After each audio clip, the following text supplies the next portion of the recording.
Assalamualaikum warahmatullahi wabarakatuh. Selamat pagi anak-anak. Berjumpa lagi dengan saya Ibu Sarifah Aini. Apa kabar kalian semua anak-anak? Semoga sehat-sehat semua ya. Nah, baiklah anak-anak, hari ini kita akan belajar bahasa Indonesia yang materinya tentang cerita pendek. Dalam materi ini ada 3 poin yang akan kita pelajari hari ini. Yang pertama, pengertian teks cerita pendek. Yang kedua, ciri-ciri teks cerita pendek. Dan yang ketiga, unsur-unsur pembangun teks cerita pendek. Nah, yang pertama, marilah kita lihat pengertian dari cerita pendek.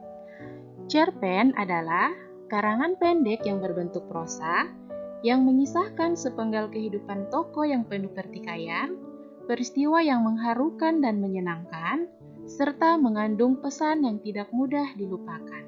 Nah, ini ya anak-anak, pengertian dari cerita pendek. Dalam cerita pendek ini, yang merupakan karangan pendek yang berbentuk prosa ya.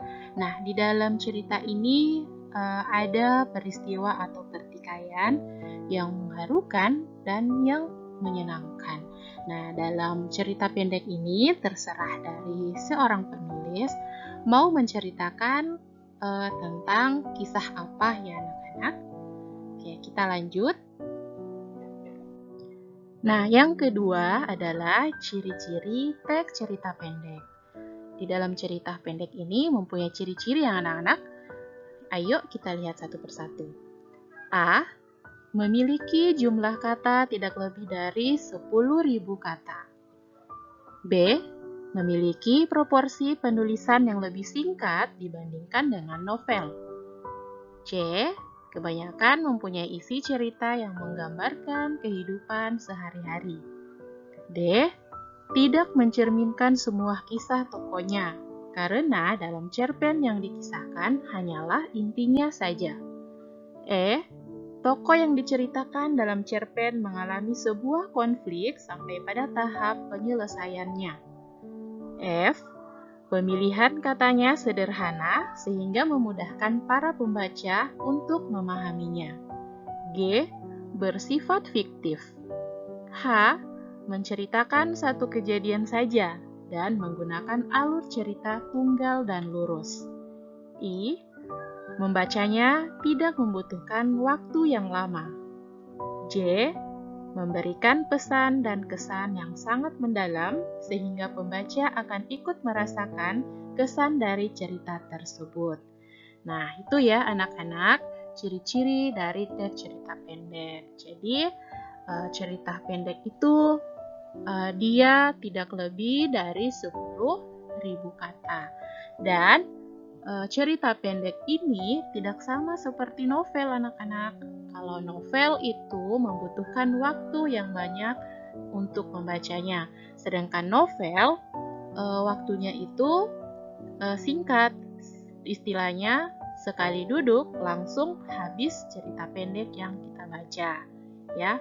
Lalu dalam cerita pendek juga ini bersifat fiktif, ya, dan ceritanya itu menggunakan alur cerita tunggal dan lurus. Nah, itu ya anak-anak. Ya, kita lihat selanjutnya. Nah, yang ketiga adalah unsur-unsur pembangun teks cerita pendek. Di dalam unsur-unsur pembangun teks cerita pendek ini ada 2 unsur, yaitu unsur intrinsik dan unsur ekstrinsik. Kita lihat dulu ya unsur intrinsiknya. Unsur intrinsik adalah suatu unsur yang menyusun suatu karya sastra dari dalam yang mewujudkan struktur sebuah karya sastra. Nah, di dalam unsur intrinsik ini ada tema, alur, atau plot, ya. Terus ada jenis-jenis alur, alur maju, alur mundur, alur campuran. Lalu tokoh dan penokohan.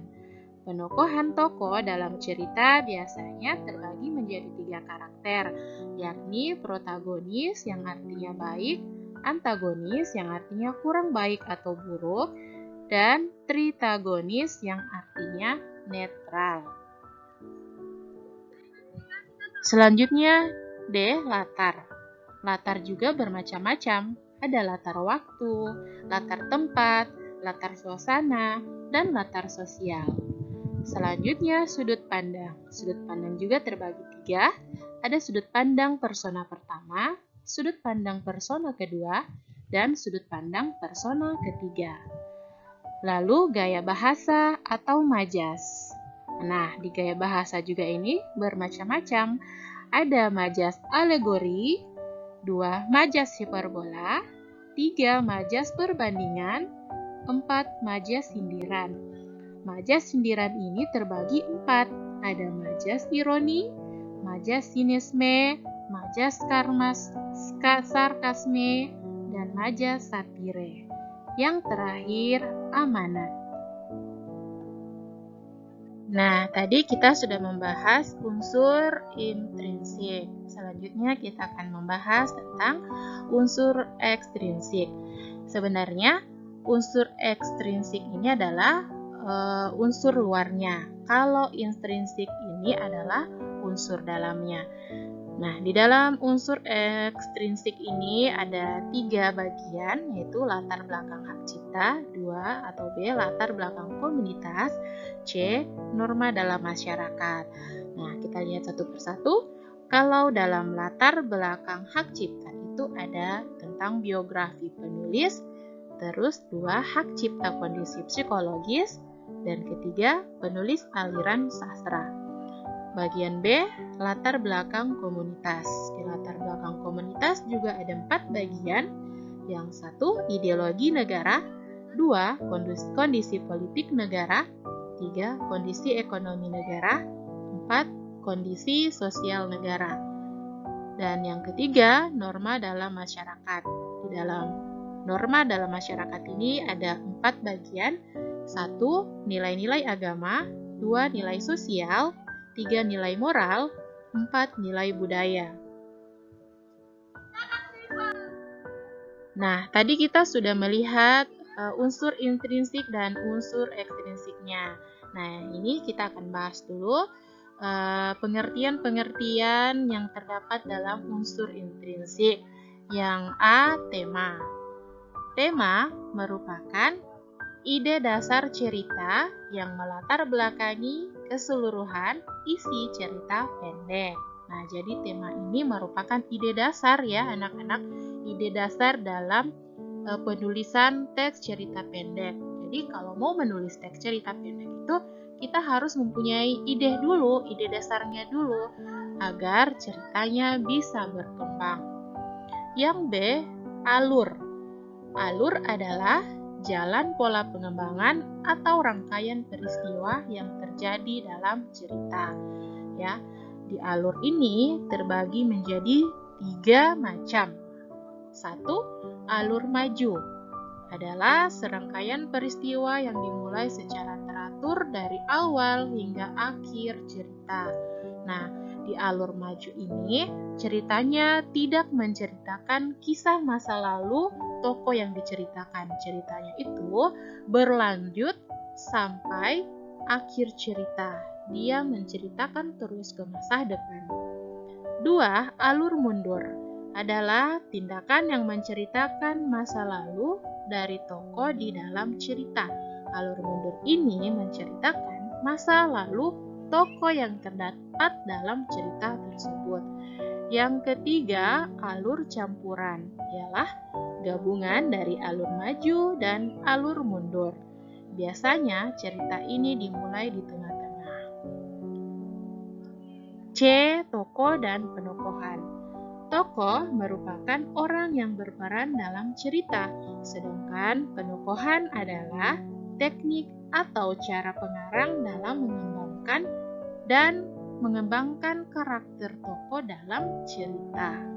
Di dalam penokohan ada 3 dibagi lagi ya. Yang pertama, protagonis. Protagonis adalah peran utama yang merupakan pusat atau sentral dari cerita. Kedua, antagonis. Antagonis adalah peran lawan karena dia sering menjadi musuh yang menyebabkan konflik itu terjadi. Yang ketiga, tritagonis. Tritagonis adalah peran penengah yang bertugas menjadi pendamai atau pengantara protagonis dan antagonis. Ya, itulah ya anak-anak, penokohan dalam sebuah cerita itu ada 3 ya. Anak-anak harus bisa membedakannya. Kita lanjut. D. Latar. Latar adalah keterangan mengenai ruang, waktu, serta suasana terjadinya peristiwa-peristiwa di dalam suatu karya sastra. Ya, di awal tadi sudah dijelaskan ada latar waktu, latar tempat, latar suasana, dan latar sosial. Selanjutnya, sudut pandang. Sudut pandang adalah ciri khas atau strategi yang digunakan oleh pengarang dalam menyampaikan cerita. Ini strategi ya anak-anak dalam sudut pandang, menggunakan orang pertama, orang kedua, atau orang ketiga. Lalu gaya bahasa. Gaya bahasa adalah cara mengungkapkan perasaan atau pikiran dengan tujuan memberikan efek pada para pembacanya. Jadi gaya bahasanya itu tadi bermacam-macam ya anak-anak.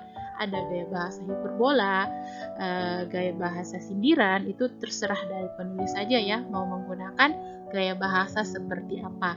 Lalu ada juga gaya bahasa perbandingan. Nanti penulis itu membuat karyanya itu seindah mungkin, sebagus mungkin dengan gaya bahasa apa yang dia pilih. Yang terakhir, amanat. Amanat adalah pesan yang ingin disampaikan pengarang kepada pembaca. Jadi dalam sebuah karya sastra, khususnya teks cerita pendek, pasti ada amanat atau pesan yang ingin disampaikan kepada pembaca. Nah, itulah tadi materi kita hari ini ya anak-anak, tentang pengertian teks cerita pendek, ciri-ciri teks cerita pendek, dan unsur-unsur pembangun teks cerita pendek. Terima kasih ya anak-anak sudah menyimak materi hari ini. Sampai berjumpa minggu depan. Assalamualaikum warahmatullahi wabarakatuh.